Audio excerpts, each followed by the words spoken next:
Affairs analyst, Sheson Okwade. Good morning and happy Eid al-Kabir. Good morning, Veronica. Thank God it's Friday and happy Absolutely. Eid. Same to I you. hope you have your wrap with you now. All right, let's head straight to the papers. And I begin with the Daily Trust. Salah, Buhari issues fresh caution on COVID-19. IGP warns against mass gathering. Lawan Gbajabiamila, governors urge prayers, patience. Vaccine may be available in 6 months. NCDC. And then we'll go to the front page of the blueprint now. Angry Zulum to military will mobilize hunters, CJF, vigilantes to recapture Baga if accuses command structure of sabotage, absolves Buhari Burate attack on governor's convoy and isolated incident army. Enter the front page of the News Direct, how NNPC stopped $125 million international fraud. To the front page of the Daily Times now, alleged $125 million crude oil scam unsettles NNPC.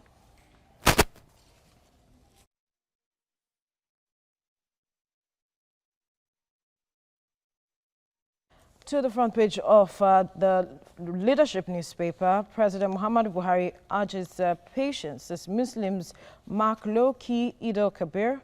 Lawan Gbajabiamila, governors, others preach tolerance. Inspector General of Police, others nationwide surveillance. And finally, on the front page of the national economy, federal government's domesticates gas consumption plan to grow economy begins cost containment in oil gas industry. And that's the story we will be looking at this morning, Sheson Kwade. This domestication of gas consumption plan has been on for some time now. And when the government instituted the National Gas Expansion Program, the idea was to drive utilization and mobilization through increased acceptability and awareness. And from the report this morning on the front page of the newspaper, it is said that it will grow the economy. I wonder how confident you are that if that mobilization and awareness is achieved, Nigeria's economy would be at the benefit for it. Thank you very much, Vero, for having me. And once again, happy Eid al-Kabir to our Muslim faithful. If we look at the topic for today, the importance of gas is very, very critical. In the power sector, what has actually created the bottleneck where we are moving from the hydro to the gas firing this state is the insufficient supply of gas.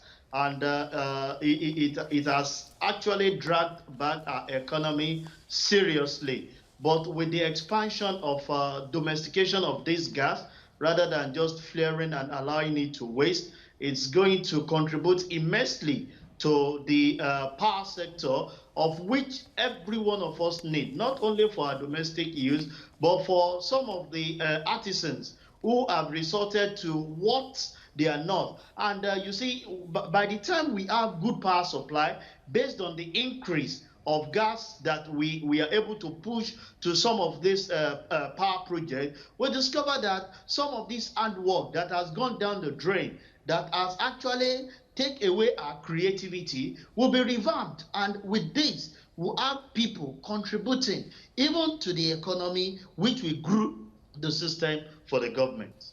But there are concerns with regards to costing, which a lot of experts are asking government to begin to look into, because if you compare with other countries like the US, for instance, they say what we have in Nigeria is quite on the high side.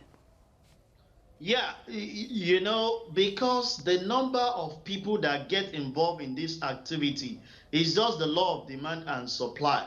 You see, when there are no availability, if you have this thing available, to everybody, you discover that the forces of demand and supply will definitely force the price to come down. But because it's still in the hands of very few that are making this available, it's actually skyrocketed. But situation where we expand it, as this policy is being put in place to domesticate it, you discover that we have more supply, and with that, based on demand and supply, the cost will definitely reduce and come down.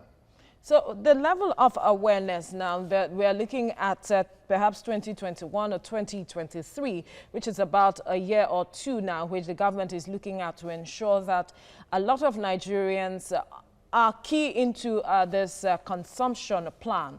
Are you confident that a lot of Nigerians will embrace this, and that that vision that the government has will really be a reality? You see, awareness needs to be broadened a bit, and we should allow people know the safety precautions that they need to do. You understand that so many still have their fears. A few weeks ago, we heard about the gas explosion for the domestic use that we use at home, because there are no people monitoring the setup of some of these area for the domestic use of this gas in our area. And when people see the hazard of it, people don't even know the precautions they need to take. So as we create the awareness, we should enlighten people on the safety.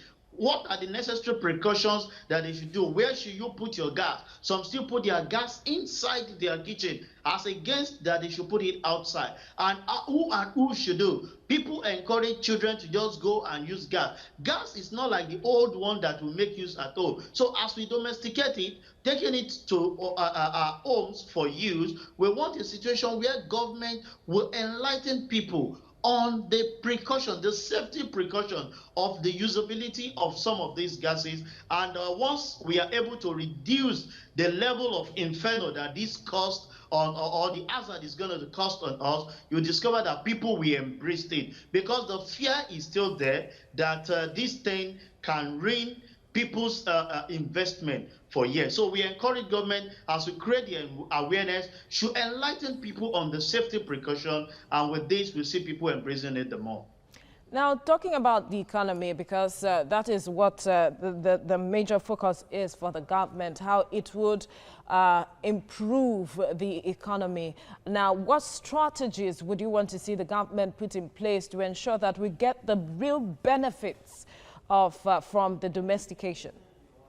Yeah, since we are domesticating this, and we are taking it even to the household situation, where you see, when you make use of gas to cook, it's quite faster, and the productivity is going to increase. So you discover that majority of the people that make use of it, even in the food sector, it will aid their productivity. It will save them time and give them room to produce more in terms of food that they will make available to people. So we discover that the more people are able to do this and save time, the more it's going to contribute to the economy, because that will in turn increase their income, which in turn will turn back for them to be able to pay their taxes to the government, which will increase the revenue of the government. So situation where this is exposed to people, we discover that it will increase their productivity, save time, bring about cleanliness also, and hygiene, even for people to consume at home. For policy makers now, what should they be looking at?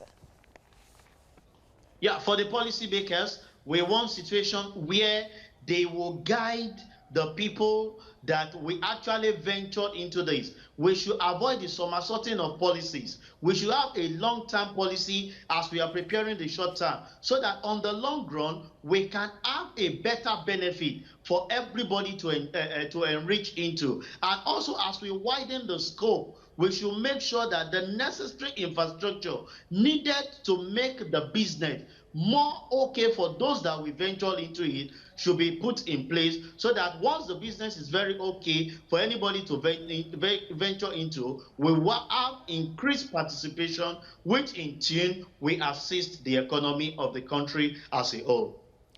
All right, thank you so much, Son Kwade, for your time on the newspaper review this morning. Very much, Vero, for having me.